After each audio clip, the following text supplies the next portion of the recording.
En RCR presentamos Hablemos de Políticas Públicas. Entrevistas, comentarios y el análisis especializado sobre los diseños, gestión y la evaluación de las políticas públicas en el país. Con la conducción de Gustavo Nakamura. Hablemos de Políticas Públicas.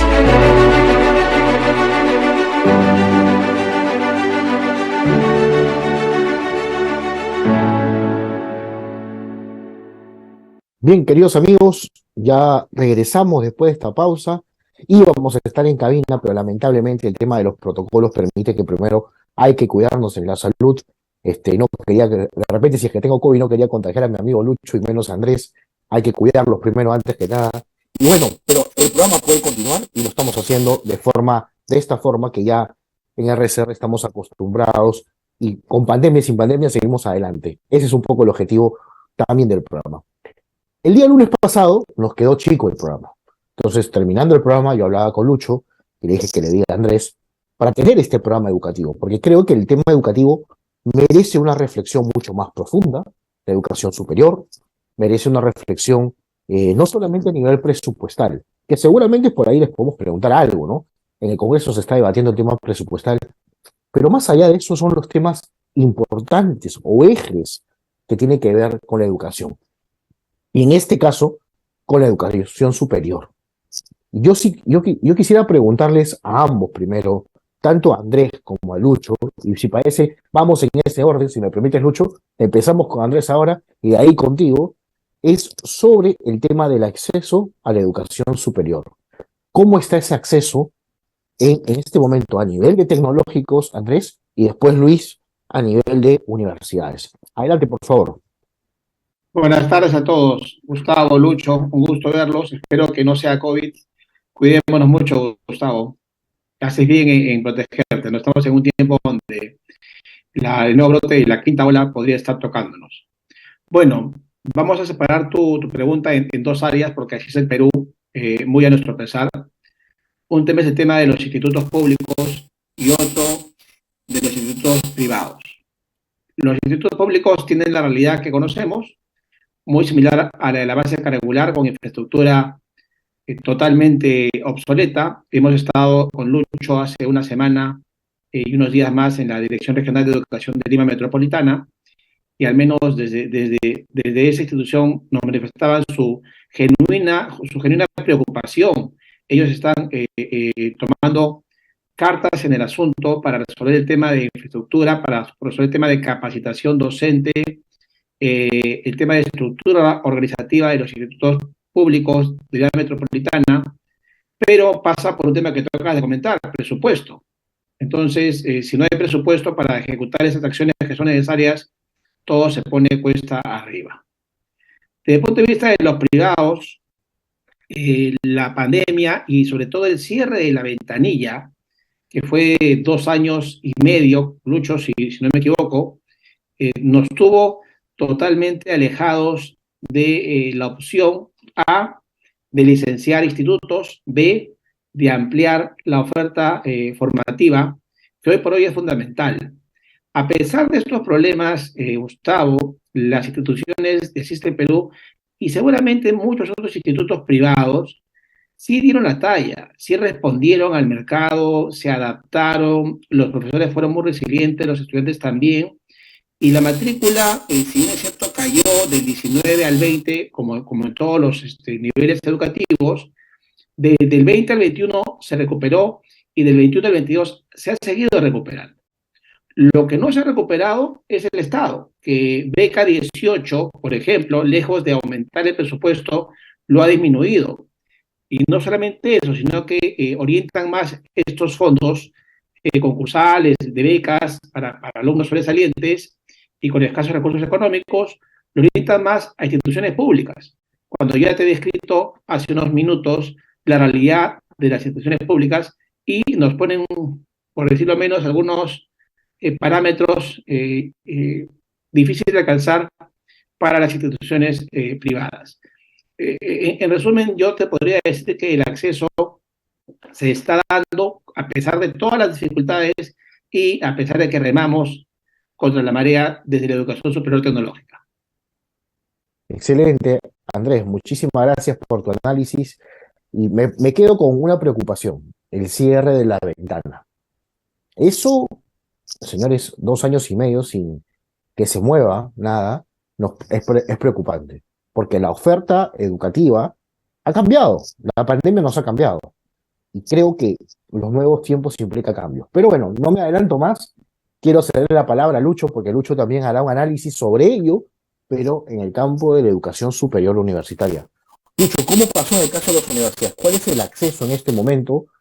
La moratoria, ves que tú por ahí así como a veces creemos que el verano viene, pero está más nublado Lima, como nunca, por ahí se amplía la moratoria se va a ampliar, van a abrirse las posibilidades de filiales.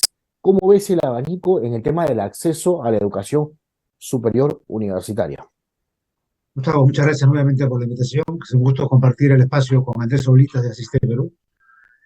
Hablar de acceso significa hablar de uno de los indicadores más relevantes para medir la educación superior. El acceso tiene que ver con la tasa de matrícula, la calidad es otro componente. Ahora estamos abordando, de acuerdo a tu pregunta, el tema de acceso. Y voy a referirme a un asunto que muy poco se habla, muy poco se conoce. Y creo que explica cómo ha estado el acceso, explica por qué hubo una importante venida de la iniciativa privada. Y es que en el año 1995, el Banco Mundial, el mismo banco donde está trabajando actualmente el ministro Saavedra en la reforma del año 2014, ese Banco Mundial preparó un informe sobre la base de experiencias y de estudios que había hecho en distintos países, en muchos países. Y justamente ese informe se refiere al acceso universal a la educación superior y cuáles son las tendencias. Ese informe del año 1995 acabó con una recomendación muy clara hacia los países en vía de desarrollo al haber encontrado la educación superior, básicamente universitaria, poco menos que en crisis. Una educación pública elitista, a la que entraban muy pocos, y una educación privada que existía, fundamentalmente asociativas, algunas que conservan prestigio, pero que no crecieron en matrícula a la par de la demanda poblacional del Perú. En el año 95 se recomienda a los países que ingrese la iniciativa privada en sus distintas modalidades y diversidades para fomentar la educación superior, porque se trataba de una tarea imposible de cumplir de parte de los estados y de los presupuestos de cada uno de los países. En el caso peruano, en el año 95, no nos olvidemos que nos encontrábamos en un tema muy complicado de terrorismo. Además del poco acceso, con una matrícula que bordeaba el 18% apenas, es decir, ni siquiera 2 de cada 10 en ese momento cursaban estudios superiores. En ese caso, con ese tema de terrorismo y esa preocupación de nuestros estudiantes, en el año 1996, respondiendo a esas recomendaciones, se emite el decreto legislativo 882, muy cuestionado por muchos, pero desde mi punto de vista marcó un hito importantísimo en cuanto al acceso a la educación superior. Permitió, con el ingreso de distintas modalidades, enfrentar un tema que el Estado no podía hacerlo. Y por tanto, atender esa oferta, ese reclamo educativo de las poblaciones que crecían cada vez más y más. Y entonces ocurrió que los 20 años que siguieron, que son los 20 primeros años de este siglo, se produjo el mayor acceso que pudo haber tenido no solamente el Perú, no solamente la región, el mundo entero. Se duplicó el acceso, la tasa de matrícula se duplicó y en términos globales subió del 18 al 52%. En el caso de América Latina subió al 40 y tantos por ciento. Un poco más quizá, pero en el caso peruano todavía no llegamos ni siquiera al 40%. Aumentamos en acceso, pero todavía nos falta más por trabajar en ese sentido. Es cierto que el acceso va con el tema de calidad y en eso yo le reconozco a la reforma ese saneamiento que ha hecho en el caso universitario, en el que han salido la tercera parte de las universidades, pero igual aún con esa cifra, la educación superior universitaria es soportada en sus dos terceras partes por las universidades privadas. Hay entonces un primer avance en cuanto al acceso que se vio interrumpido por la pandemia y permítanme señalar que los entornos virtuales están jugando un papel importantísimo. El acceso, por tanto, históricamente obedeció a una recomendación del Banco Mundial, a unas políticas educativas a partir del 882 que se dio en el gobierno de ese momento, que fomentaron el acceso a la virtualidad de este momento y que son impulsores. Esos 20 años fueron 20 años de desarrollo económico. El desarrollo económico de los países es un impulsor de la educación y del acceso a la educación, asunto que ahora preocupa muchísimo en las condiciones que nos encontramos. Entonces, históricamente hay un acceso que se ha duplicado, han habido elementos de desarrollo económico, políticas educativas que se tomaron, la virtualidad que está jugando un papel importante instalándose, entendiendo que todavía estamos con una tasa que no llega al 40%. Todavía ni siquiera tenemos 4 estudiantes en la educación superior universitaria, estimado. Muchas gracias, Lucho. Ha sido bastante claro y paradójicamente, yo digo, has mencionado, ¿no?, al Banco Mundial, ¿no? Hoy mucha gente, en los estudios, algunos piensan que los estudios del Banco Mundial de esa época a lo mejor no valían y a lo mejor los de ahora sí, ¿no? Más allá de quién esté dirigiéndolo. Yo creo que fueron estudios que en su momento respondieron a una necesidad y el país necesitaba el famoso decreto legislativo 8882, ¿no? O sea, esa es la realidad del Perú. O sea, el Perú, y creo que ahí a un juicio propio, tienen que entender nosotros como peruanos que la educación superior, sea superior tecnológica o superior universitaria, privada o pública, es un solo sistema. No podemos pensar que aquí solamente podemos vivir de educación pública, porque creo que ahí hay un craso error. Que quisiéramos que todo tengamos una iniciativa pública mucho más fuerte, ¿por qué no? ¿Por qué no? Creo que nadie se va a oponer. Pero lo que es cierto es que la educación privada se ha dado, no porque se le ocurrió al gobierno de ese turno, sino era la única forma de poder comenzar a cerrar esas brechas que habían. Porque el Estado no era capaz. Porque el Estado estaba quebrado. No tenía los recursos que han tenido en los últimos años. Eso también hay que decirlo. Entonces, no es cuestión de que hay ese San Benito, ¿no? Privatizar la educación o solamente educación pública, ¿no? Y vivir siempre en esa dicotomía. Y entonces, en ese sentido, yo quiero preguntarles a ambos, ¿no? Y ahora, si me permites, Andrés, le damos la pelota a Lucho primero, ¿sí? Sobre el tema de los pilares del sistema de aseguramiento de la calidad. Porque tú has hablado de acceso, ¿eh? Ambos han hablado de acceso, pero viene un tema de calidad. En el caso de la educación superior universitaria, ha habido un tema de un primer piso, yo le llamo. Han construido las bases de un primer piso con el tema de la SUNEDU y el tema de las condiciones básicas de calidad. Eso se ha pasado. Tenemos noticias que, por ejemplo, una universidad privada ha sido denegada por segunda vez y no ha sido con los estándares anteriores, sino ha sido con, entiendo yo, con unos superiores. Y en ese sentido, la reforma ha ordenado el sistema. Pero también hay que decir es que muchas universidades, y ahí sí, en su gran mayoría privadas, han pasado modelos de acreditación o ya tienen acreditaciones internacionales. Entonces, el tema de la calidad y el aseguramiento de la calidad, ¿cómo va en este caso para la reforma universitaria? Porque me pregunto yo, dado que el ministro no se le escucha mucho de eso en este momento, ¿no? Y tenemos un ministro, que curioso, desde que salió el ministro Cadillo y el anterior ministro que tuvo, ha quedado en todo este gabinete y debería haber una política o un avance claro. Sobre eso, Lucho, ¿qué nos podrías comentar? En primer lugar, que nosotros como país entramos tarde al Sistema Nacional de Aseguramiento de la Calidad.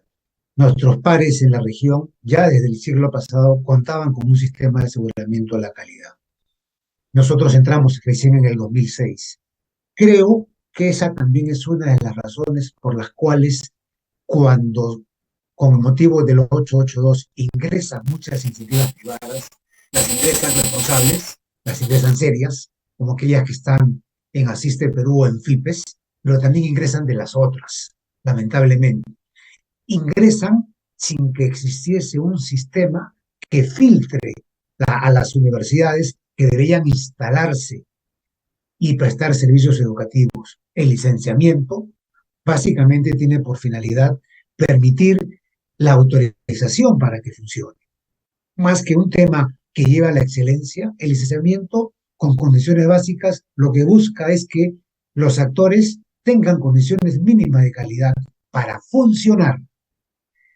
Eso no existió y al no existir entraron muchos agentes que efectivamente perjudicaron la iniciativa privada, mercantilizándola o con afanes de lucro, perjudicando y metiendo en un mismo saco a toda la iniciativa privada. Por eso es que además relevo el licenciamiento de las universidades, porque ahora las está retirando, las está expulsando del sistema. Y con un sistema de aseguramiento de la calidad que efectivamente ha crecido, pero ha crecido estos últimos años apoyándose en una de las cuatro patas que tiene el sistema de aseguramiento de la calidad que el propio Ministerio de Educación diseñó en el año 2015. Una política de aseguramiento de la calidad en donde, además del licenciamiento a cargo de la SUNEDU para universidades, existía también el sistema de acreditación.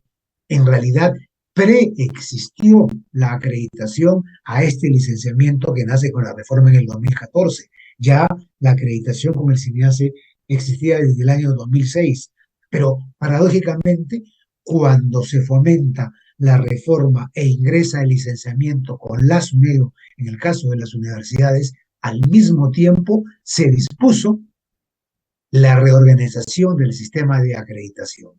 Y esa reorganización se dispuso en la ley universitaria que se expidió a mediados del 2014 y hasta ahora estamos entrando al 2013, van a ser ya 9 años en que el sistema de acreditación no se ha organizado, no se ha fomentado el sistema de aseguramiento de la calidad en esa parte que se llama acreditación, que es la que conduce a la mejora continua de la calidad, que es la que está al cargo del CINEACE y que es la que nosotros propugnamos para que tenga esa iniciativa e impulso de todos los actores de la educación superior, porque es aquello que conduce a la mejora de los procesos, involucra a toda la comunidad educativa universitaria y, por tanto, no solamente se trata de cumplir condiciones esenciales, pasar una valla mínima de calidad, condiciones básicas, sino de ir mejorando permanentemente hacia una excelencia educativa. Eso todavía no lo estamos nosotros abordando y es uno de los temas que se está discutiendo en esta ley a la que le han denominado Ley de Autonomía Universitaria, que ha enfrentado al Congreso con la SUNEDU y en donde esto se va a discutir y parece que se va a dirimir en el terreno del Tribunal Constitucional. Lo cierto es que este proyecto de ley también se pronuncia sobre el sistema de aseguramiento de la calidad, fomentando el sistema de acreditación que ahora se encuentra disminuido con relación al sistema de licenciamiento.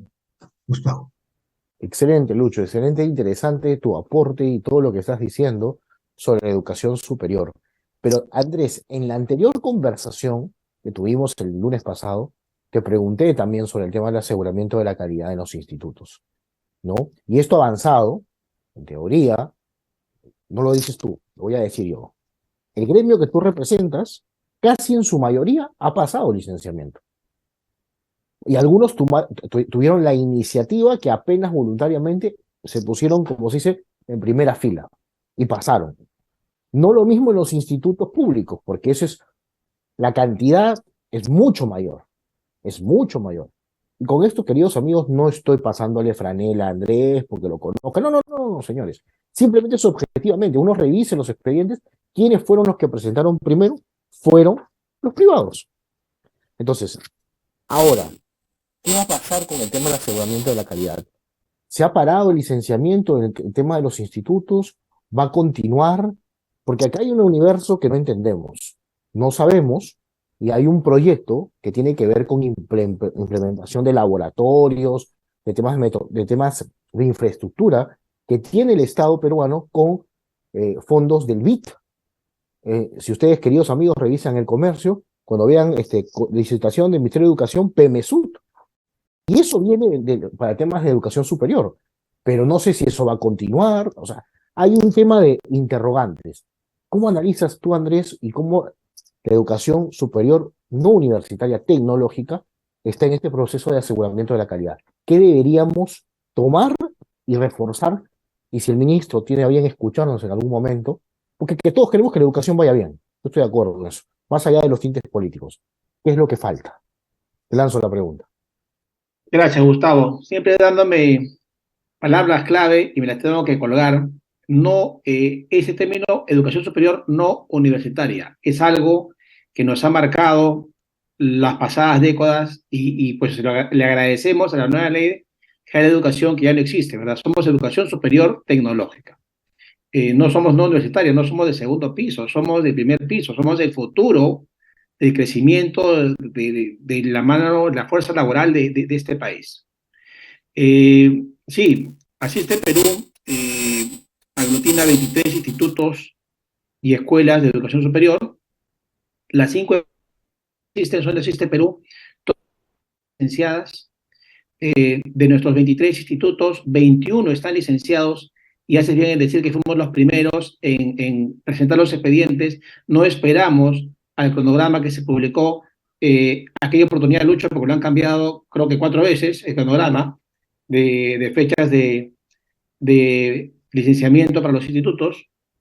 2 de ellos se quedaron con el expediente listo porque se cerró la ventanilla a mediados de febrero del 2020, previo a la pandemia. Ese tiempo nos ha causado un daño irreparable. Cuando se publica esta modificación del reglamento, la ley de institutos, y alguien en el área legal, con la disculpa de los abogados, se olvida de colocar una transitoria y nos cierra la posibilidad de continuar los expedientes, pues se trajo abajo una reforma que tenía muy buena intención. Somos 93 instituciones educativas que al día de hoy están licenciadas, contra un universo de casi 740, Gustavo. Estamos ofreciendo, o sea, son instituciones que han realizado inversiones, que han hecho la tarea, han mejorado la calidad, están dando un servicio diferenciado, pero la verdad es que el mercado nos trata igual, porque las otras tienen derecho, lo entiendo totalmente, a seguir ofreciendo el servicio. La ley las ampara y el cierre de la ventanilla las justifica. El día de hoy ya no tenemos el problema del cierre de ventanilla. Los funcionarios de la Dirección de Educación Superior Tecnológica del Minedu entendería que hacen esfuerzos de poder resolver los problemas, pero nuevamente traigo a colación la palabra, ¿no? Presupuesto. No tienen equipos, no tienen presupuesto, están con un personal diezmado, tienen que atender obligatoriamente el licenciamiento de institutos públicos, tienen que atender las solicitudes de ampliación del licenciamiento de los institutos privados, más los licenciamientos de los institutos privados también, que pues en su mayoría están todos listos para presentar expedientes con un equipo que largamente es menor al que teníamos hace 2 años y medio y probablemente con alguna menor experiencia también. Todo eso perjudica. Si hablamos de acreditaciones, que es parte de este proceso de aseguramiento de la calidad, de las 7 instituciones educativas a nivel nacional, educación superior tecnológica, que cuenta con al menos un programa acreditado en el CINEACE, de las 7, 6 son de Asiste Perú, mi estimado Gustavo. Y con mucho orgullo te puedo decir que tenemos 2 en regiones, una en Ayacucho y otra en Cusco. Entonces, no somos un gremio centralista, no somos un gremio elitista, somos un gremio que se preocupa por la educación superior tecnológica y siempre ha tenido a bien tratar de juntar a la mayor cantidad de instituciones. ¿Qué nos queda ahora en adelante? Nos queda insistir con el Minedu, con entrevistas como la tuya, buscar otros medios de comunicación para que el Minedu entienda que necesitamos dos cosas.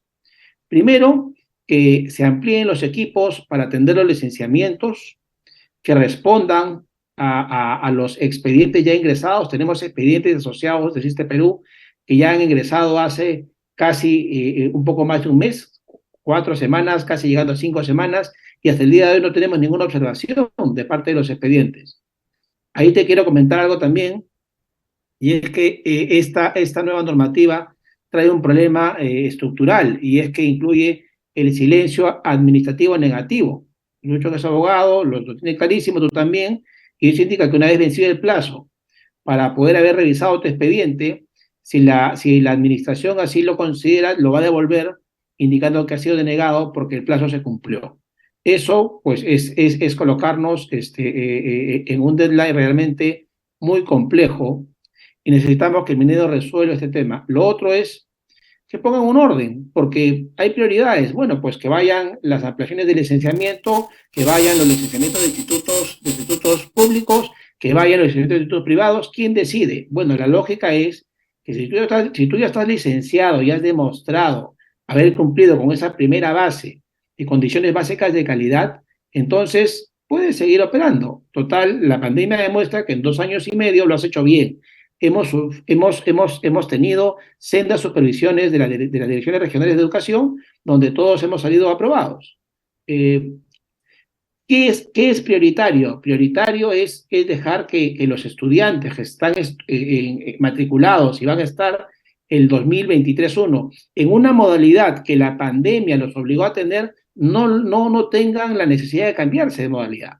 Me refiero a que hay chicos que están en semipresencial o en virtual y están funcionando muy bien, y es más o menos el 25% de la matrícula que podría perderse si es que el Minedo no lo entiende con claridad. No es un problema de los institutos, es un problema de los jóvenes del Perú. Entonces, estos temas son relevantes y nos tienen muy preocupados, Gustavo. Muchísimas gracias, Andrés. El tiempo nos ha ganado para ir a un descanso. Vamos a ir a una tanda comercial. Pero solamente quiero dejarles, queridos amigos, un mensaje. Hace unas horas, la ministra de Salud decía que iban a evaluar el tema del COVID, ¿no? A ver si el estado de emergencia. De estado de emergencia no podemos vivir. Hay que reglamentar de nuevo a las nuevas tendencias que hay en el mundo. Y el tema de la virtualidad es una necesidad hoy, mañana y siempre. Ya llegó y se quedó. Si vamos a seguir a regresar antes de la pandemia, estamos obsoletos, porque el mundo ha cambiado.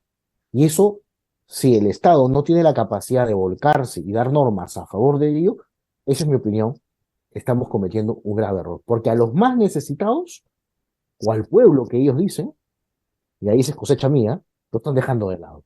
Porque ellos podrían acceder a educación de calidad y a nivel virtual o semipresencial. Y por eso quiero irme a una pausa y les voy dejando la pregunta para los dos, después de la pausa, para que lo piensen en la tanda comercial. Ok, ya hablamos de ello. ¿Ven viable el tema de la virtualidad? Esto es, ¿y cómo se relaciona el tema de educación superior con la empleabilidad y la generación de empleo? Porque de eso poco se habla. Y creo que ustedes tienen voz autorizada suficiente para hablar de estos dos temas en una sola pregunta. Ya había lanzado la pregunta, así que Andrés, vamos contigo. De frente, directo a la yugular. ¿Cómo ves Claro el que caso sí. Mira, por supuesto, a ver, no se trata de modalidad presencial, semipresencial o virtual. La palabra clave es flexibilidad. El estudiante requiere flexibilidad. Los institutos de educación superior tecnológica, en general, han hecho importantísimas inversiones en capacitar al equipo docente, al equipo tecnológico, en esta nueva entrega de los contenidos educativos.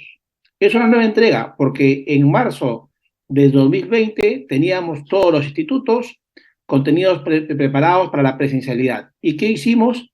Los adaptamos metodológicamente para entregarlos de manera virtual a través del Zoom, a través del Teams. Poco a poco se fueron incluyendo los entornos virtuales de aprendizaje, las LMS, tipo Canvas, tipo Moodle, etcétera, etcétera. Y esto ha venido corriendo de muy buena forma hasta actualmente. En el 2022-2 hay muchos institutos que todavía tienen esta flexibilidad a sus estudiantes. Para prueba un botón, mi estimado Gustavo. Todos somos conscientes del paro que hemos vivido, sobre todo en las regiones al interior del país, donde ha habido toma de carreteras, Ayacucho ha estado muy complicado, Cusco también, etcétera, etcétera. Nuestros asociados allá no han parado las clases. Los chicos han continuado estudiando bajo la misma metodología, sin perder clases, porque el semestre está por terminar. Entonces, en eso tendríamos que pensar. Tú bien dices, no se puede retroceder. Los medios virtuales ya han llegado, ya estamos preparados para aplicarlos, y lo que queda sí es tratar de, a través del regulador, a través de los propios institutos, ofrecer esta manera de entregas de manera flexible a todos los estudiantes. La empleabilidad pues es el fin último de la educación. Las personas que estudian es para poder obtener un buen empleo. Ahí con la disculpa de las universidades, Lucho, muchas veces en nuestro país tenemos subempleados. Hay mucho subempleo en el Perú. La tasa de retorno que ofrece la universidad pues termina siendo negativa. Hay varios textos de personas que han investigado el tema y así lo dicen, pero claro, los estudiantes de instituto tienen o deberían de tener mejor captación de la que tienen actualmente.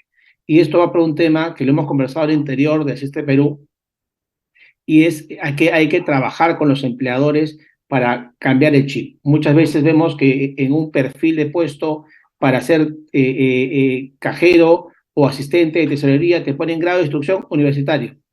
Oye, pero perfectamente un chico de contabilidad muy bien capacitado estaría perfectamente habilitado para poder postular esa plaza. El emprendimiento sigue siendo una pasión de los peruanos, pero primero viene la empleabilidad, y esto se aplica en todos y cada una de las más de 400 carreras que tenemos actualmente a nivel nacional, y bueno, en la Asiste Perú casi la mitad de ellas 200. Gracias, Gustavo. No, gracias a ti, Andrés. Lucho, la misma pregunta. Muchas gracias. Gustavo, hablar de virtualidad significa, en el fondo, enfrentar el presente, no digo el futuro, el presente con ideas que nosotros tenemos anquilosadas en el pasado.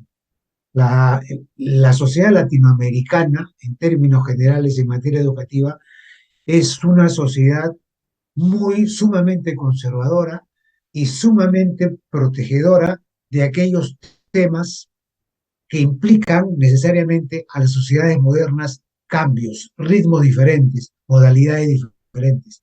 La tecnología no es un tema exclusivamente de aplicación para el área educativa. La tecnología es un asunto de importancia y relevancia transversal en todas las áreas. Y es además un elemento que no podemos nosotros soslayar, salvo que queramos quedarnos en una educación del siglo XX, donde un profesor frente a una pizarra y a un grupo de estudiantes va a dar una clase que es la misma clase que se daba hace 200 años, hace 300 años, en las universidades más antiguas del mundo. Nosotros debemos entender, como lo han hecho ya los países del sudeste asiático, que cuando ocurrió en marzo del 2020 el tema de la pandemia, ellos ya tenían plataformas tecnológicas desarrolladas y por tanto no tuvieron mayores inconvenientes para seguir con la continuidad educativa como la que hemos tenido en el Perú. Recuerdo como si fuera ayer que en marzo del 2020 nos convoca el Ministerio de Educación, fui representando a Asiste Perú, hubieron por supuesto otras asociaciones de universidades, incluyendo las públicas, porque se venía ya prácticamente el cese de actividades, el cierre de casas, de comercio, de todo. Se venía un detenimiento de toda actividad educativa. ¿Qué íbamos a hacer? Y nos encontrábamos, y me voy a referir exclusivamente a la educación universitaria, nos encontrábamos con una ley universitaria rígida, completamente rígida, para aplicar virtualidad. Siempre, o por lo menos en este caso, detrás de lo que la realidad estaba exigiendo. Nos encontró, por tanto, como país con una educación que tenía muchas restricciones en materia de educación superior y limitaciones en porcentaje de virtualidad. Sabemos que en el caso de las públicas el tema fue todavía mucho más complicado. Hasta se perdieron completamente ciclos enteros. No es que se brindó una educación con limitaciones por la virtualidad que se instalaba. Ni siquiera hubo un ciclo porque no estaban preparados para poder darles virtualidad a sus estudiantes. Entonces, tenemos que ver que efectivamente, y coincido con Andrés, que tiene que mirarse las modalidades de manera flexible. Pero además, de manera flexible, porque eso está alineado con el ejercicio de la autonomía de las instituciones de la educación superior, que la tienen constitucionalmente las universidades y por ley los institutos y escuelas. Es ejercicio de autonomía. ¿Qué cosa significa?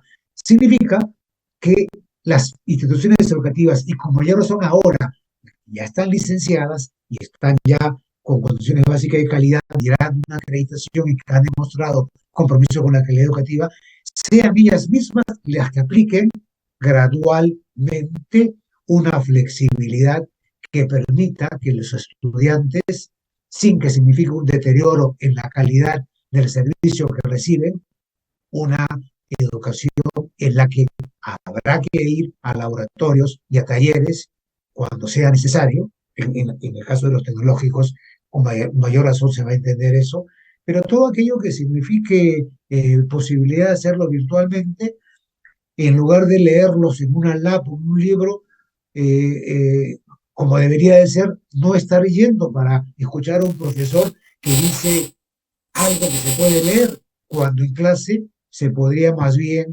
fomentar la creación, la discusión, el debate. La academia es por naturaleza una sucesión de debates, de ideas, y las mejores ideas son las que van creando la innovación y las investigaciones. Eso mismo hay que hacerlo en clases y se puede hacer con una virtualidad que todos los sistemas educativos en el mundo coinciden que se instaló ya en los sistemas de educación superior. En el caso de las universidades, en el caso peruano, hay un distingo entre la virtualidad en el pregrado, no obstante, esta, digamos, mejora en la ley que ha habido, esa rigidez desapareció. Todavía para el pregrado hay una rigidez, una limitación de hacer virtualidad hasta el 80%, siempre hay un 20% para el pregrado, para el posgrado es diferente. Es cierto, ya esto ha significado una mayor presencia de la virtualidad, se ha entendido eso, pero ahora tú puedes advertir que hay casos en los que la BEC me parece que está pidiendo que para poder verificar algunas condiciones piden que los estudios se hagan en presencialidad. O sea, a pesar de que hay toda una corriente de virtualidad instalada, comprobada, deseada, está pidiendo que sea presencial. Entonces, ahora, estamos regresando bajo el concepto de algunos funcionarios públicos que se han quedado pues con una idea de que la presencialidad es la única manera de brindar el servicio educativo, y vemos que eso no es así. Entonces, reitero, efectivamente, coincidiendo con esa palabra clave que es flexibilidad, yo le añado una flexibilidad que se aplica en ejercicio de un derecho, en ejercicio del derecho de la autonomía que tienen las instituciones de educación superior. Totalmente, Lucho, totalmente. Interesante lo que acabas de mencionar. Y tanto Andrés como Luis han planteado y han puesto la situación de la virtualidad en un entorno de la flexibilidad. Hoy, nosotros acá somos un claro ejemplo de la flexibilidad. Teníamos algo presencial pactado, por razones de salud, mías concretamente, pero podría haber sido Luis o Andrés o alguien de cabina, tuvimos que hacerlo de forma virtual. Eso es la flexibilidad. Y eso no quiere decir que el programa sea de menor calidad o porque estamos haciéndolo virtual. Creo que hemos llegado al fin de lo que queríamos en este programa. Por ejemplo, Lo mismo pasa con las clases, señores. Hay diferentes mecanismos para asegurar que el proyecto o la educación que se está impartiendo sea de calidad. Entonces, yo creo que ahí estamos cometiendo un craso error, porque creo que el error viene por temor a no controlar, porque el Estado, su ADN es controlar. Y a veces, y acá es complicado, y entro a ciencias políticas, disculpa Andrés y Lucho, aquí un liberalismo tal cual es un poco más complicado, pero nos encantaría, ¿no? Pero es un poco más complejo. No estamos en un Estado totalmente liberal, pero sí estamos en un liberalismo entendido en lo económico, pero sí tenemos un Estado que regule, que acompañe el proceso, pero no una sobreregulación. Y ahí está el temor de la regulación. Y lo que me ha preocupado de esta conversación, y ya para ir cerrando, tanto Andrés, lo que has mencionado, de la supervisión o el acompañamiento que tiene que hacer el Estado, ¿dónde están? O sea, cómo el silencio administrativo antes era positivo, ahora es negativo. O sea, ¿de qué estamos hablando? O sea que ahora estamos a merced de si el funcionario lo vio o no lo vio. ¿Qué pasa si el funcionario no lo pudo ver? Por N razones, no porque sea culpa del funcionario, porque hay una sobrecarga laboral y no hay la cantidad de personas que deberían. O a lo mejor no están las personas más competentes para el cargo, porque lamentablemente en el Estado van cambiando conforme van cambiando las autoridades. Y esto lo sé de propia experiencia, por experiencia en la Municipalidad de Lima. Eso es lo que pasa. Entonces, creo que si no escuchamos a los que ya tienen experiencia en esto, como es el caso de las universidades, institutos privados, y que siempre la tónica ha sido trabajar conjuntamente, no podemos avanzar. Yo creo que desde este espacio que les brindaba a ustedes es justamente eso, espacio para dialogar y para poner los puntos sobre la mesa, y ya dependerá del ministro de turno, incluso de la Directora Regional de Educación de Lima Metropolitana, si las competencias lo va a asumir el actual gobierno regional de Lima, que va a ser el señor Rafael López Aliaga, porque eso es lo que han dicho, y ya les doy la noticia a Andrés y Luis, desde el Consejo Metropolitano hemos aprobado el cambio de nombre, no a programa de gobierno regional, ahora va a ser Gobierno Regional de Lima Metropolitana. Ya se aprobó. La mesa está servida para que la próxima gestión del señor López Aliaga pueda tener competencias en salud y en educación. Hasta el nombre se ha cambiado ya. Así que, y ha sido unánime. Entonces, señores, no estamos jugando, la educación no es un juego, y lo que más me preocupa son los ciudadanos de a pie, que están buscando soluciones concretas. Y eso es la solución. La solución es para los chicos, para los estudiantes, para los padres de familia, en todo sentido. Muchísimas gracias, Andrés y Lucho. El tiempo nos ha ganado otra vez. Y esperemos que más adelante hagamos un programa ya así presencial, con cafecito incluido. Va a ser café helado, porque ya viene el verano, pero bueno, va a ser un gusto. Un té helado también puede ser. ¿Por qué no? Un té helado. Así que muchísimas gracias a ambos. Éxitos en la gestión que están haciendo, tanto en FIPES como en Asiste Perú. Son gremios, creo yo los conozco de primera mano, que están trabajando hace mucho tiempo por el país. Son universidades sólidas, son universidades e institutos que han buscado siempre a salir adelante y dar la hora, y nos han representado bien. Aprendamos de esa experiencia, creo yo, en vez de estar metiendo zancadillas, y lo que hay que buscar es promover justamente tanto la inversión privada en el sector de educación, pero también la inversión pública, que ahí sí estamos un poco caídos. Así que vamos para adelante, el país lo necesita y ojalá que así pueda ser. Muchas gracias, Lucho, gracias, Andrés, un fuerte abrazo a ambos, a la distancia, y les aviso si es COVID o no, ¿ya? Así que... Cuídate, Gustavo, muchas gracias. Saludos, Lucho. Gracias. Gracias a todos. Hemos presentado Hablemos de Políticas Públicas. Nos reencontramos en nuestra próxima edición.